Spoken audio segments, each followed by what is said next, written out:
దేవుని యొక్క పరిశుద్ధ నామానికి మహిమ ఘనత ప్రభావములు కలుగునుగాక. మన ప్రభు అయిన యేసుక్రీస్తు నామలో అందరికీ వందనాలు. ఈ పూట దేవుడు మనకిచ్చిన ఒక మంచి మాట, రాబోవు శోధన కాలములో నేనును నిన్ను కాపాడెదను. ప్రకటన గ్రంథము 3వ అధ్యాయము 10వ వచనంలో ఈ మాట రాయబడింది.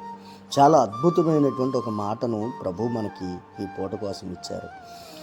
నేనును నిన్ను కాపాడెదను అనే మాట ఏదైతుందో, నేనును నిన్ను కాపాడేదనంటే నువ్వు అలా చేసావు కాబట్టి నేను కూడా నీకు చేస్తాను, నేను కూడా అనే భావాన్ని ఇస్తుంది.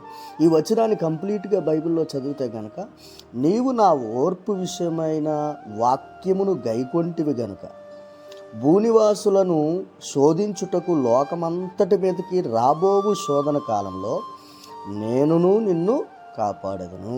ఇక్కడ ఫిలదెల్ఫియా సంఘము చాలా గొప్ప సంఘం, లోపము లేని సంఘం, అద్భుతమైన సంఘం. ఈ ఫిలదెల్ఫియాలో ఉన్నటువంటి సంఘ బిడ్డలు ఎలా ఉన్నారంటే, దేవుని యొక్క వాక్యమును గైకొనేవారుగా ఉన్నారు. దేవుని యొక్క వాక్యమును గైకొనేవారుగా ఉన్నారు. అందుకని దేవుడు అంటున్నాడు, నీవు నా వాక్యము గైకొన్నావు గనక నేను నిన్ను రాబోవు శోధన కాలంలో, భూలోకం అంతటి మీదకి శోధన రాబోతుంది. శోధన అనేది ఉంది. ఇప్పుడు శోధించబడుతుంటాం, భవిష్యత్తులో శోధించబడతాం.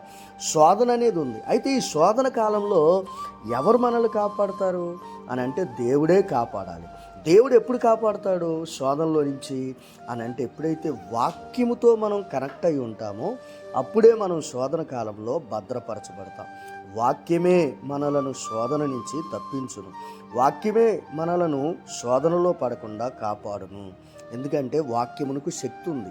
యేసుక్రీస్తు ప్రభుల వారు కూడా శోధించబడుతున్నప్పుడు ఆయన వాక్యమును బట్టియే, వాక్యమును చేతయే ఆయన శోధనలో నుంచి బయటపడ్డారు, శోధన నుంచి తప్పించుకున్నారు. కనుక వాక్యమును గైకొని శోధన నుంచి తప్పించుకుందాం.